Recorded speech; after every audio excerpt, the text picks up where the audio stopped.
I'm going to toss out Harriet Tubman's name.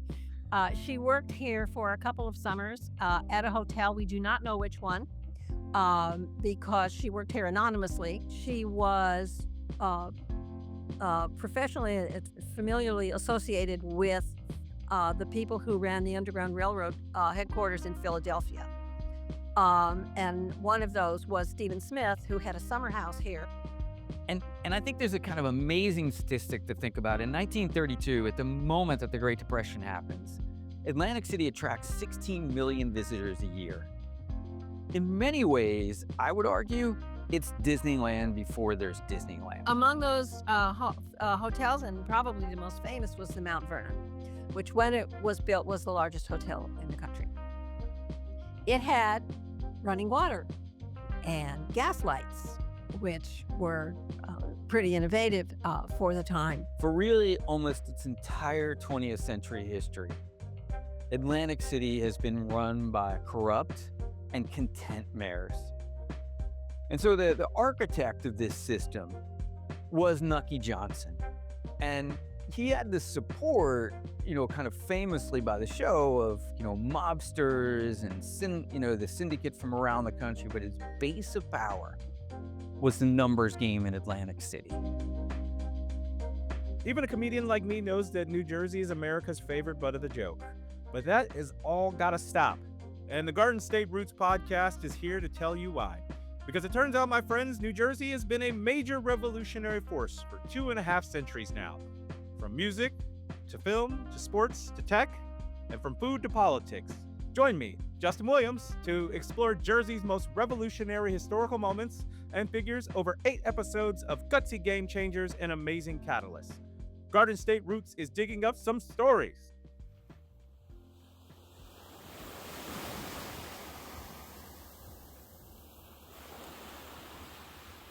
Just listen to those Atlantic waves gently lapping on the beach. Welcome to the beautiful shoreline of Cape May, the southernmost point of New Jersey and a fine place to be on a summer's day. This is arguably America's first seaside resort, a beach holiday destination since 1766. The tourism that started here has been a force to reckon with ever since, so today we're exploring how New Jersey changed tourism and how tourism changed New Jersey. According to the state's official tourism board, over $50 billion was spent in New Jersey by visitors and tourists in 2024. Vacationing here is clearly a thing. But why is that? To help me answer this, I'm joined by Bryant Simon, professor of history at Temple University, as well as being author of Boardwalk of Dreams, Atlantic City and the Fate of Urban America. I'm also joined by Hope Gaines, member of Cape May's Center for Community Arts, History Committee, and co-author of Black Voices of Cape May. Thanks for being here, both of you. And I just want to start by asking, which resort has the most impact on New Jersey? Hope, can you dive into that first?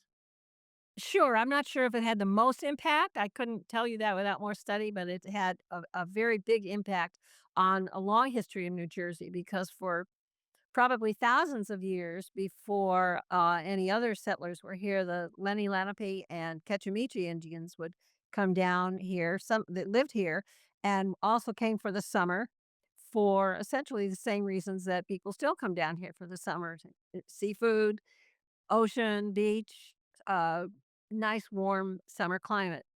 Until about the very late 1700s, that was the practice. And then tourism began in earnest from people from Philadelphia and some of the other surrounding cities. Can you go into kind of the history of with like colonization and then the creation of the early American Republic, how that trend kind of gets continued?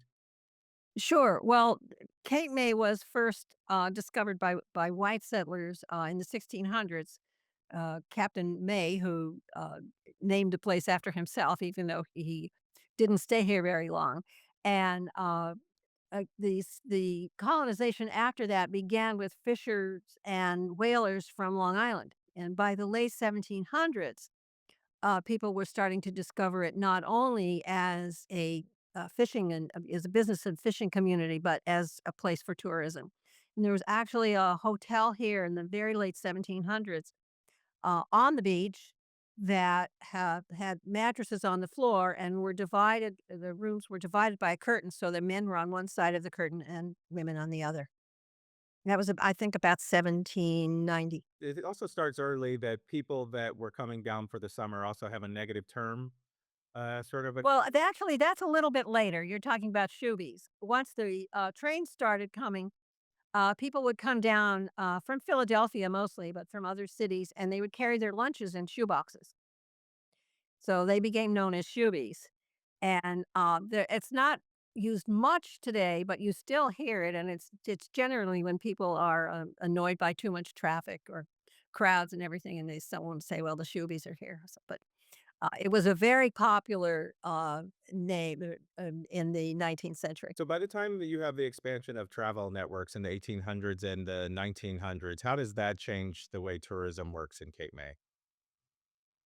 Well, it became, of course, very popular, largely from Philadelphia, and then later on from Baltimore, some of the southern cities, and eventually from New York. And there were huge hotels here. And if people know anything about Cape May, they know that there's a line of big hotels along the beach right now.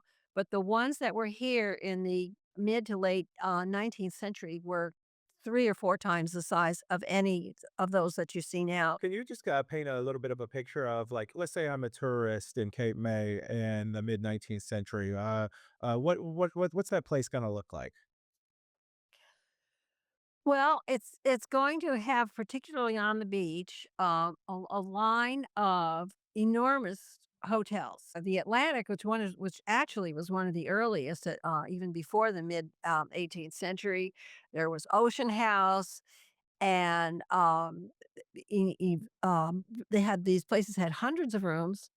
They had ballrooms. They had more than one dining room and several kitchens, and they were places of luxury and of pleasure. And one of the interesting things was if you went inside, you would find that the hotel rooms themselves were not luxurious because people did not come the way sometimes we go to a hotel and we think, well, I'm just going to go into a hotel room and relax in this room and watch TV and look out the window, whatever. They did not do that. They came to Cape May to participate in the recreation in the beaches and in the entertainment. So the attractions of the hotels were the ballrooms and the dining rooms and the social life that they had in large events. Among those hotels, and probably the most famous, was the Mount Vernon, which when it was built was the largest hotel in the country. It had running water and gas lights, which were pretty innovative for the time. It burned down several years later, and many of the buildings in Cape May did that because they were all made of wood, and it's windy here, and Cape May did not have a fire department.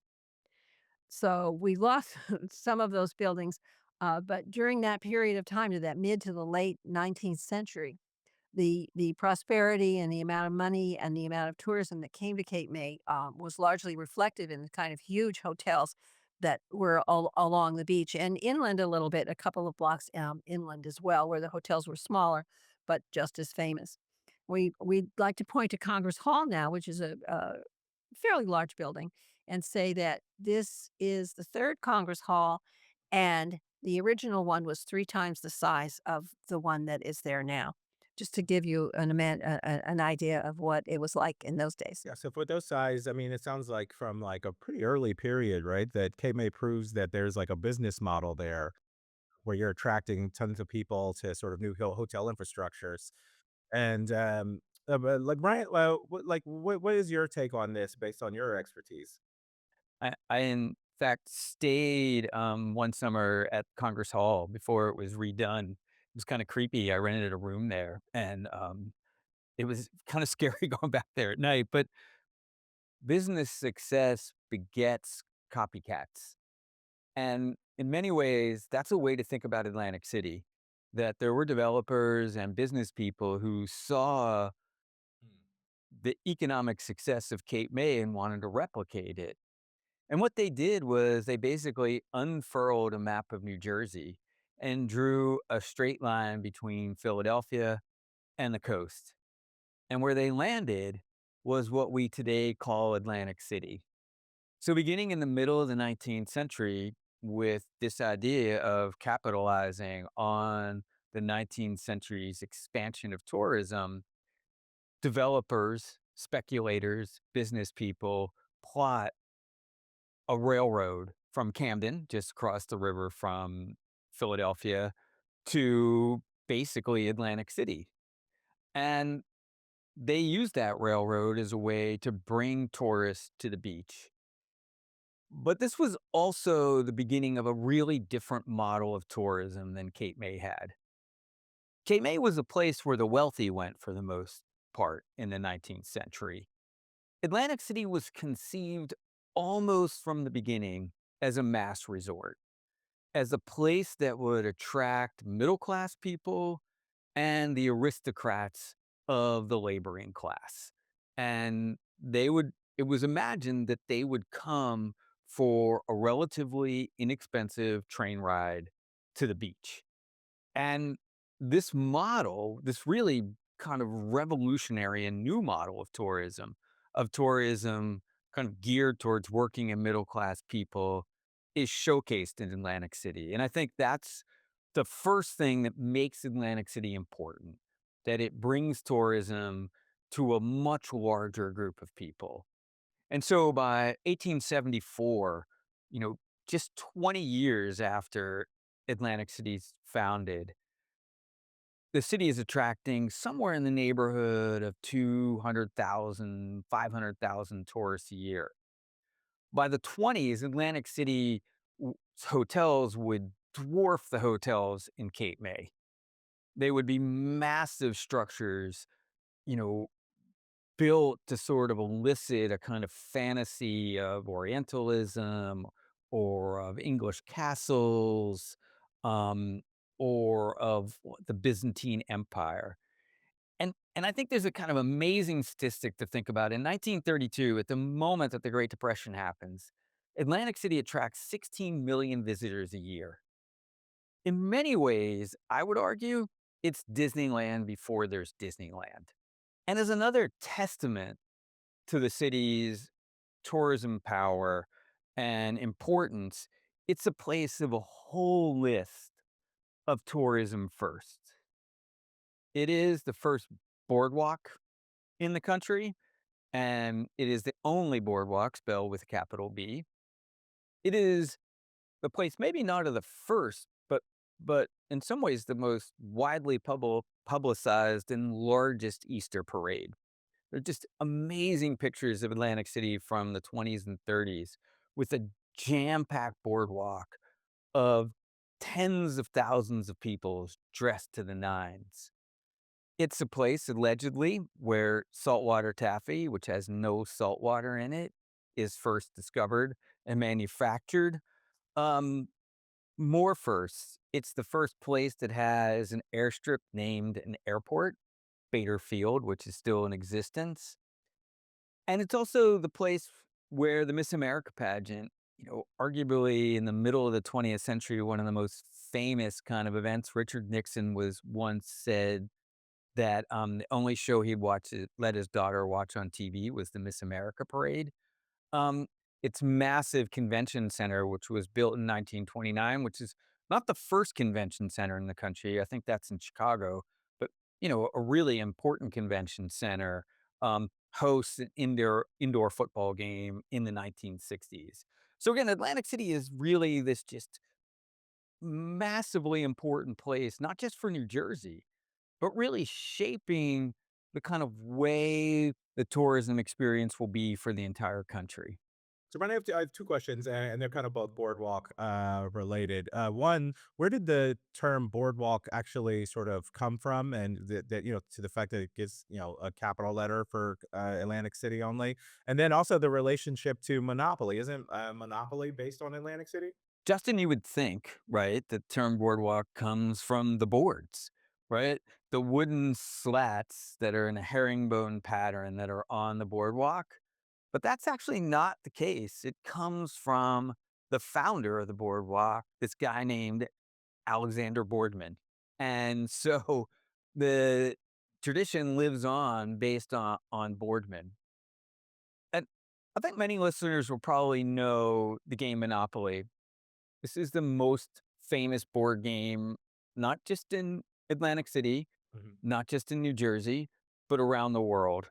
In fact, people from Britain think that the properties come from Britain because they play a British version of it.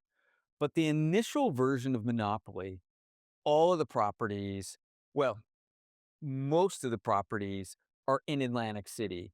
And the game allegedly, and there's a really long and complicated story about where the game came from, but the person who claims credit for it was an out of work engineer from Germantown, a neighborhood in Philadelphia, who went to Atlantic City very often. He probably stole the game from somebody else, but he's the person credited with it. And as I said, the game is based on the streets and places in Atlantic City. So it's boom time across New Jersey for leisure. Hope, can you sort of talk about maybe like the racial ethnic history that you see in Cape May? Sure. Cape May's actually had black settlers here very early. There were a couple of free black settlements until about 1820. We know that there were two free black settlements here, and of course, people came from Philadelphia and other cities with black servants. We've done a lot of research on this, and we have found no segregation laws in Cape May City. It was de facto. We did have segregated elementary schools, and the beaches were segregated, and again, not by legislation, but by practice. The black people who worked here were generally staff in hotels and tourist places. Black people were not welcome on white beaches, but they had their own beach at Grant Street and at that end of the pier, so that there was a theater in Cape May that was segregated. Black people had to stay in the balcony. And there's a lot of stories that we have because we've done some research on that kids in the balcony would throw spitballs down to their white friends on the lower floors because the schools, although the elementary schools were segregated, they were right next to each other, and the neighborhoods blended. So it was a strange combination, but it was quite clearly a form of de facto unofficial segregation, but it was quite clear. Yeah, and then just kind of going back to like kind of the historical roots to that community. Who are some like maybe notable names that maybe you can see like their presence in Cape May? Well, I'm gonna toss out Harriet Tubman's name. She worked here for a couple of summers, at a hotel. We do not know which one, because she worked here anonymously. She, earned money to fund her, uh, Underground Railroad travels. She was, uh, professionally, familiarly associated with, the people who ran the Underground Railroad, headquarters in Philadelphia. And one of those was Stephen Smith, who had a summer house here. He was born a slave, bought his freedom, and had been trained by his enslaver as uh, in the business of lumber and other kinds of transportation by railroad. And he became the richest black man east of the Mississippi, running with his cousin and business partner of a railroad between Philadelphia and New York and other parts of the Eastern Seaboard, transporting lumber and other materials. And he built a house here in Cape May, which is still exists on Lafayette Street, using lumber from his own uh, lumber yard and his own construction workers. That was a very well used crossing for slaves escaping. And his partner built a set of like a barrier at the end of their freight cars so that people could come across and get aboard the freight cars and be hidden and then transported to Philadelphia and at points beyond. And for all the inspectors, all the people that were guarding that crossing all the time, these these hiding places were never discovered.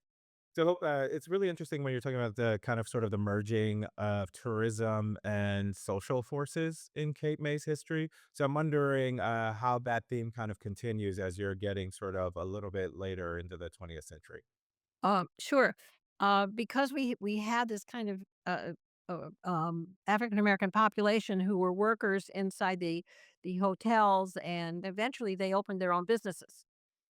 So that at one point in the around the center of Cape May, where if you know Cape May, there's a park and various and the mall now, what we call the mall, that was founded specifically for people who were going to move from north from the Carolinas up to Cape May, but it actually ended up being settled mostly by people who were already here and owned that property and own the center of the city property in Cape May as well, and that business community lasted until the 1970s.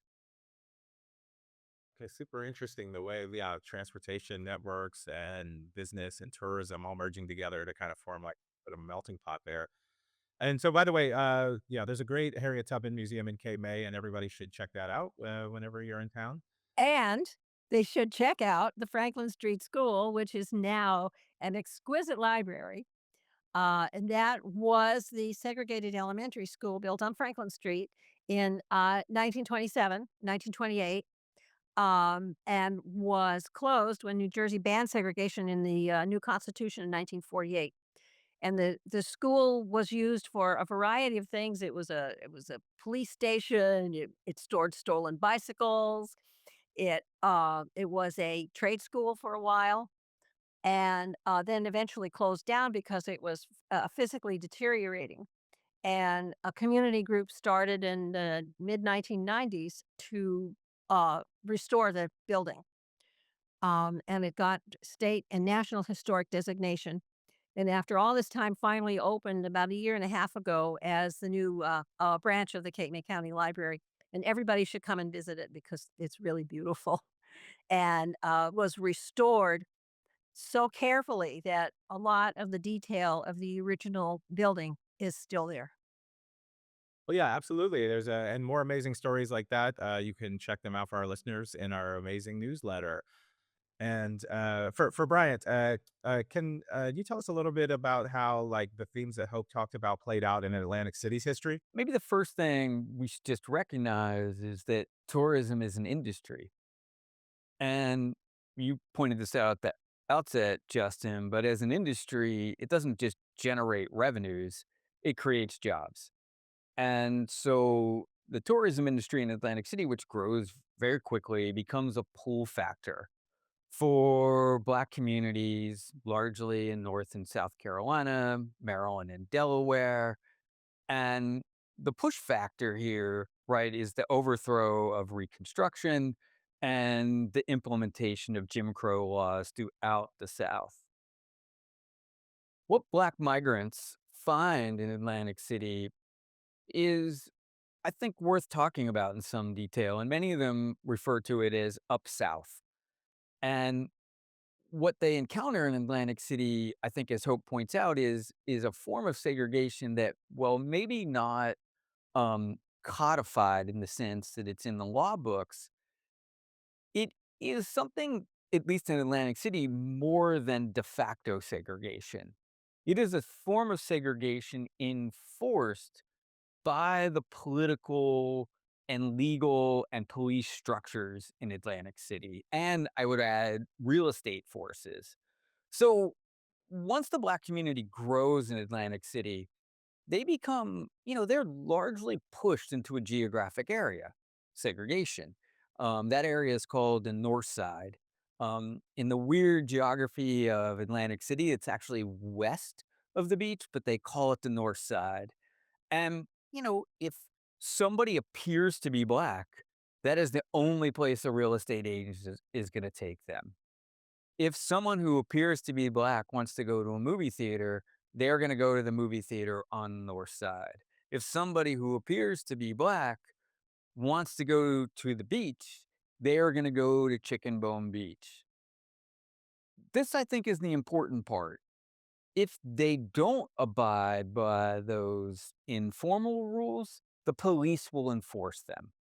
The police in Atlantic City kick Black people off the boardwalk in the summer. They welcome them in the fall when they need business. If Black people wander into a restaurant, they will be forcibly removed. If Black people in Atlantic City vote, their ballots will be marked C for colored, and white ballots will be marked W for white. So this system that exists in Atlantic City, I think of as segregation. That is the name that's used for it. And like segregation everywhere, it creates both predictable outcomes and unintentional outcomes.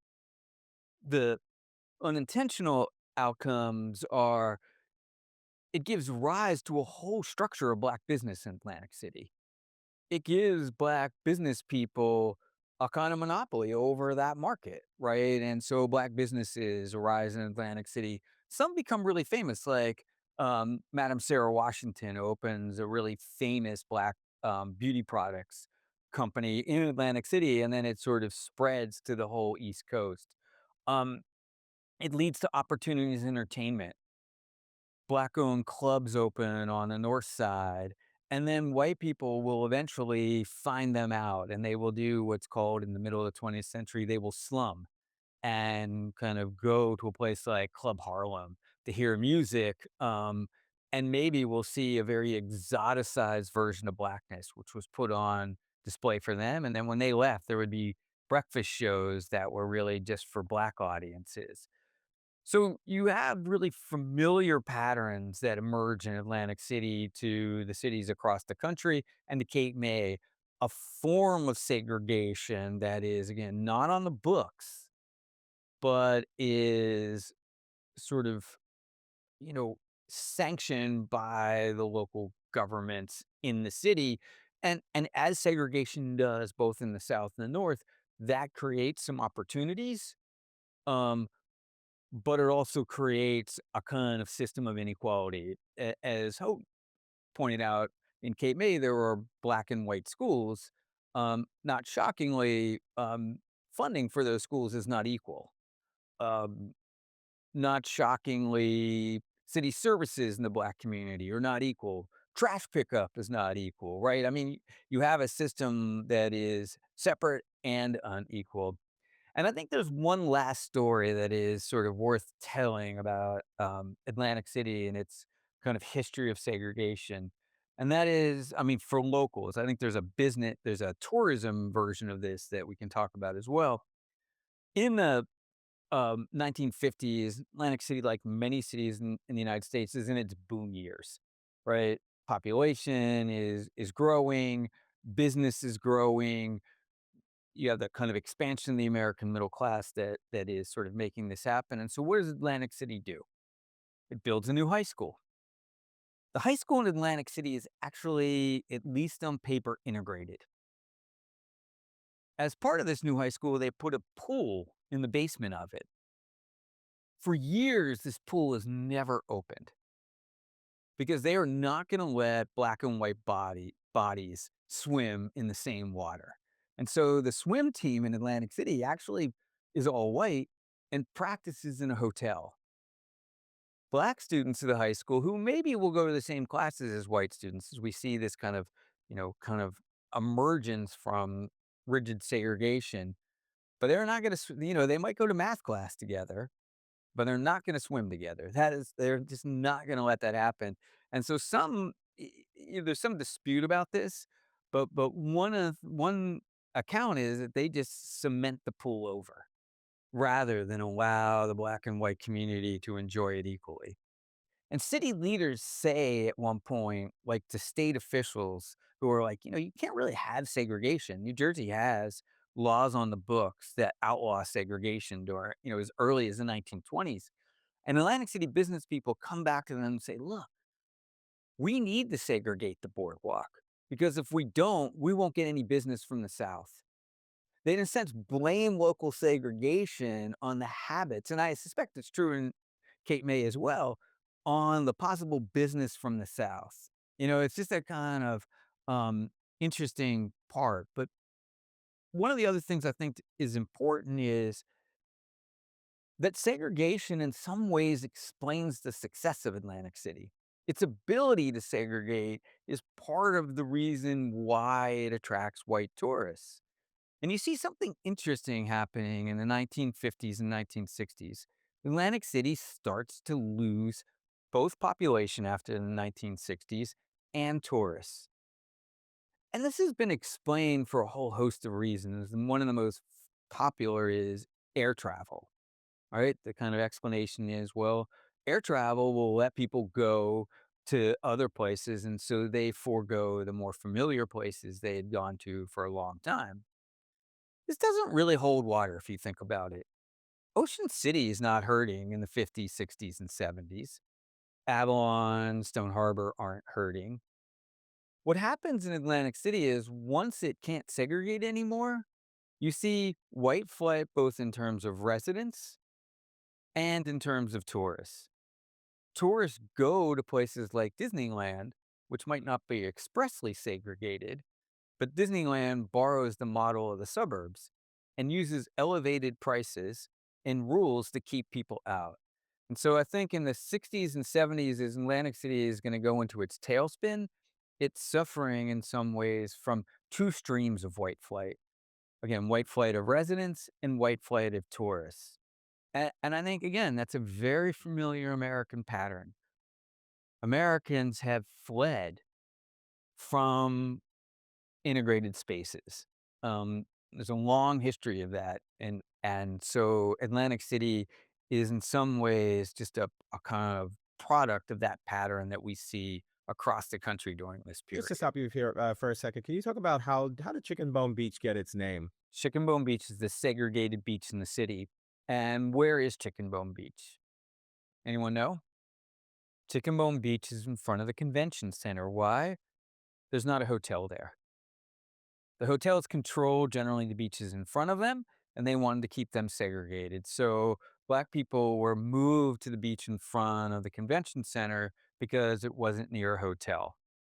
And it got this name, I mean, allegedly, right, from the idea that black folks would come to Atlantic City, like the Shoebies Hope talked about earlier, with a box of food because but it's really about segregation. They couldn't buy food anywhere else in the city, so they brought food with them. And the sort of kind of moniker was that they brought with them fried chicken, which itself has a complicated relationship in white minds, right, with blackness, right? And so it once is sort of a recognition of segregation, but also it actually doubles down on segregation by giving it this kind of name that is in some ways, in disparaging ways, in white communities associated with blackness. We had, an exhibit a few years ago.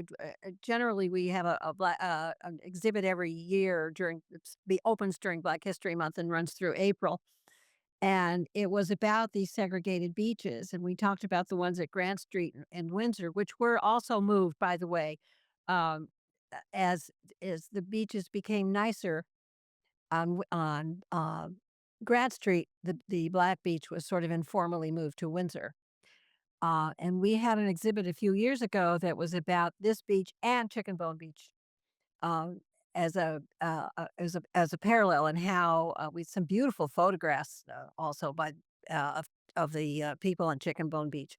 The ones on our beaches are a lot more informal, but the photographs from that era of Chicken Bone Beach are beautiful, glamorous shots of people who, went there, and we have it we don't have the exhibit anymore, but we have the artifacts from it, and it was really very interesting to compare uh, those 2 phenomena, if you wanna call them. Okay, so Bryant, I want to go back to something that I mentioned earlier, kind of the Boardwalk Empire era of Atlantic City's history. For people who haven't seen the HBO show, can you talk a little bit about Nucky Johnson and his import? Yeah, sure. The famous early 20th century progressive and muckraker Lincoln Steffens once said about Philadelphia that it was corrupted and content. And the same thing can be said about Atlantic City. For really almost its entire 20th century history, Atlantic City has been run by corrupt and content mayors. They were content because they essentially had set up a strong machine that began its power by controlling the numbers. And it doled out the profits from the numbers game. And I mean numbers like every corner bar and every bodega, every little grocery store in the city you could buy the numbers at. And they took the profits from the numbers and they spread it around. I mean, they kept a lot, but they spread it around. And that's how they got buy-in from everybody. And so the architect of this system was Nucky Johnson. And he had the support, kind of famously by the show of, mobsters and the syndicate from around the country. But his base of power was the numbers game in Atlantic City. And he used that to control the city. But I think it's worth pointing out that the machine, well, kind of corrupt and, kind of resilient, kind of resistant to change, also gave some benefits to Atlantic City. Atlantic City, for much of the 20th century until today, I remember when the bars closed in Cape May in the 80s, we would, we had a designated driver. We would hop on the expressway and drive up to Atlantic City because the bars were open 24 hours. And so, that was a source of profit. The hotels and other places were able to charge a luxury tax, as anybody knows from Monopoly. And it was the machine that delivered got the Atlantic City Expressway, the kind of quick connection between Atlantic City and Philadelphia built. So that legacy of the machine, that legacy of corruption is still alive, but it's also a complicated one and it needs to be sort of understood in its kind of vastness in some ways. Yeah, and speaking of that legacy, can you talk a little bit about the more contemporary era of casino gambling and its relationship to the mission of revitalizing Atlantic Yeah. City? I mean, Atlantic City was really in the doldrums in the 1960s. And that was made completely evident by the Democratic National Convention, which met in Atlantic City in 1964. And while that convention is kind of famously known for Fannie Lou Hamer's kind of, plea for a more democratic America, for an attack upon the kind of segregationist regime in the South, for reporters, there wasn't much of a story. Lyndon Johnson was getting the nomination. And so they went looking for stories, and what they found was a moldering city, a city that had seen, its better days long in the past. And they reported on this out to the country, creating a kind of deeper economic malaise in Atlantic City. And it was in that malaise that local boosters began to look for solutions to ways to, solve the economic problem of Atlantic City. And, they came up with all kinds of ideas, aquariums. At one point, they thought about enclosing the boardwalk. And my favorite is they thought about putting a ski slope in completely flat Atlantic City. But the idea that really won kind of support was the idea of casinos, legal casinos in Atlantic City. There had been illegal casinos in the past. And people in Atlantic City, hotel owners, members of the tourist industry really fought and to have this happen. And they lost the first referendum in 1974.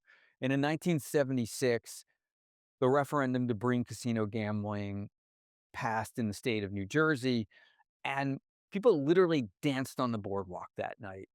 They danced thinking that the past was coming back, that Atlantic City would once again be America's playground, and the crowds would return, and they would end up deeply disappointed. Atlantic City, the legislation that enacted casino gambling promised to turn it into a unique tool of urban renewal.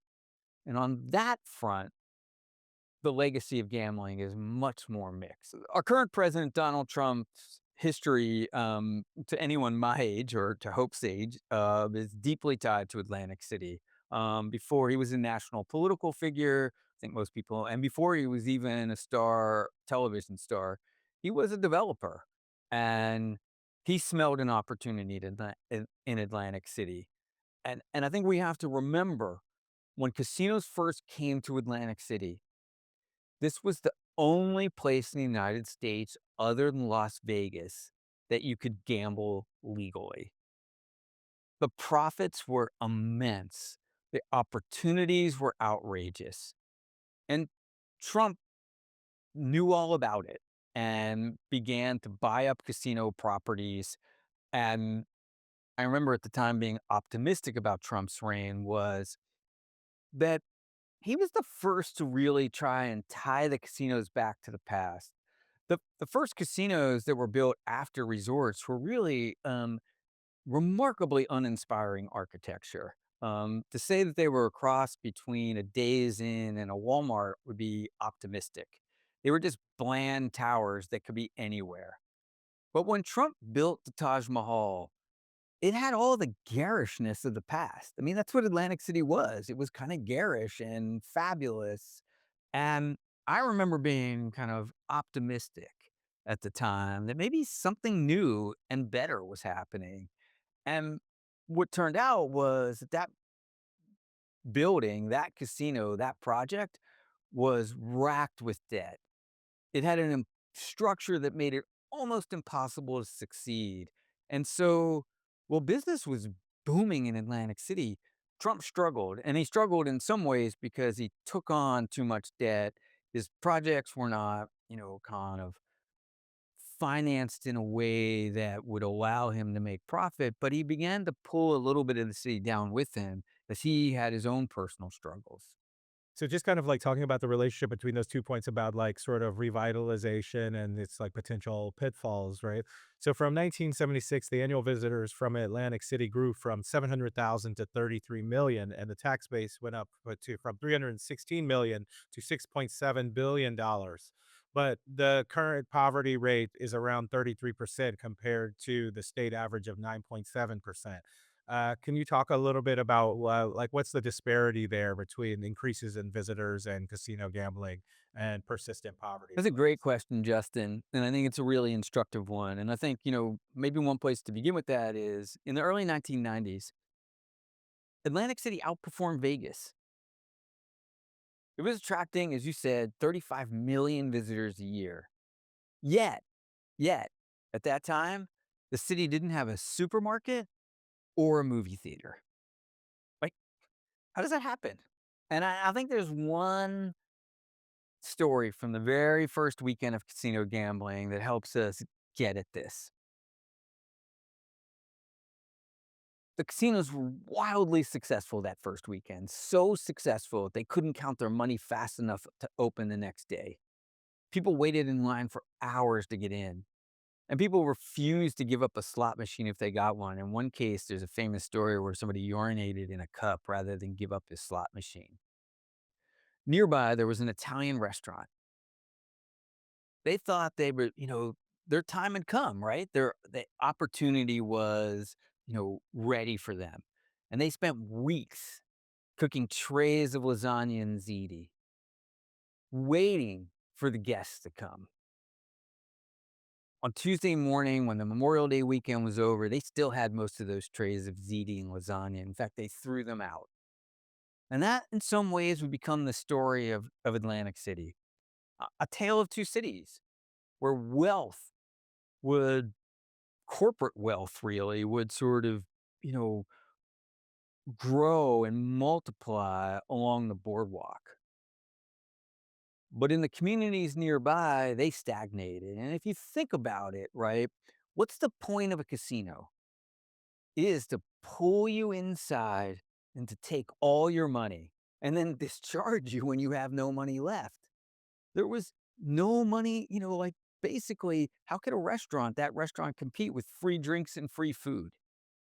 They couldn't. And so what we find is that casinos were really good at generating profits for themselves, but were really a poor engine for any kind of trickle down or broader economic development. And Atlantic City is the symbol of this flawed form of economic development. And for some reason, people refuse to see it.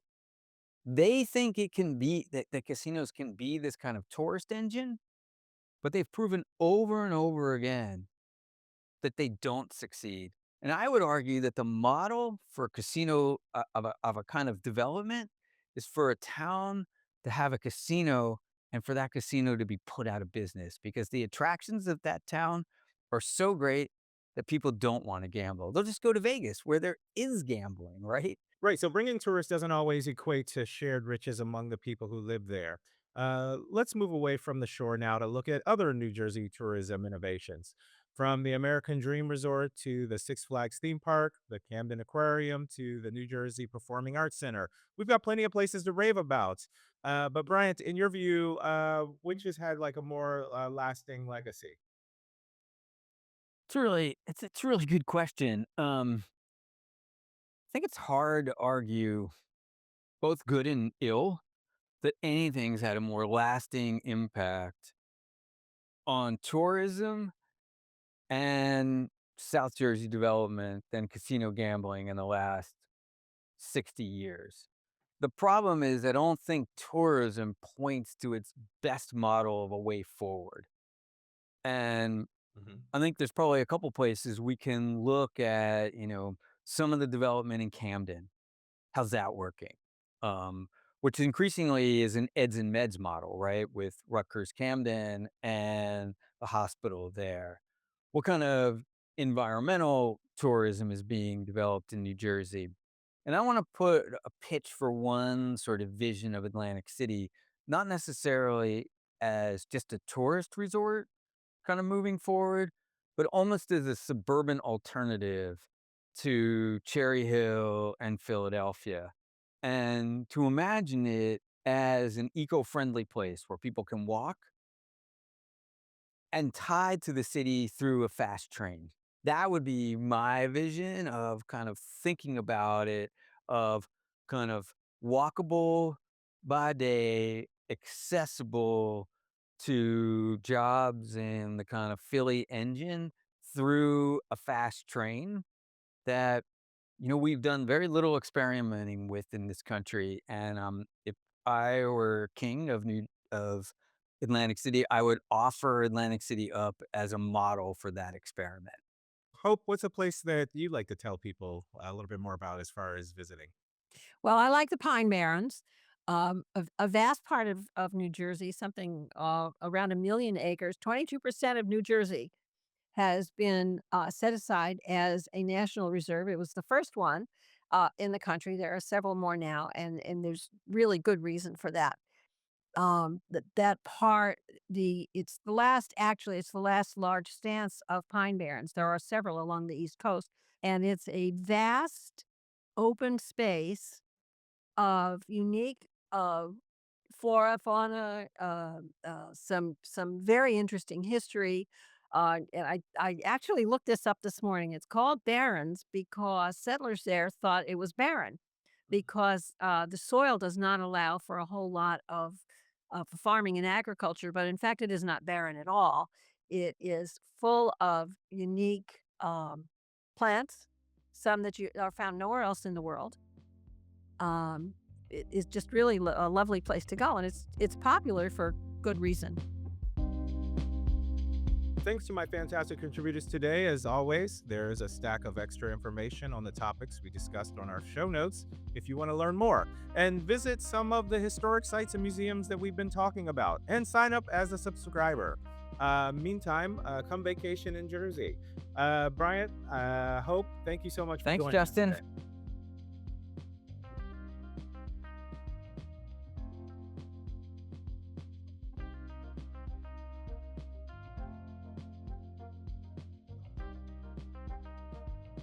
Make sure to subscribe ahead of the next episode when we'll be discussing how did New Jersey feed the American family? Garden State Roots is digging up some stories.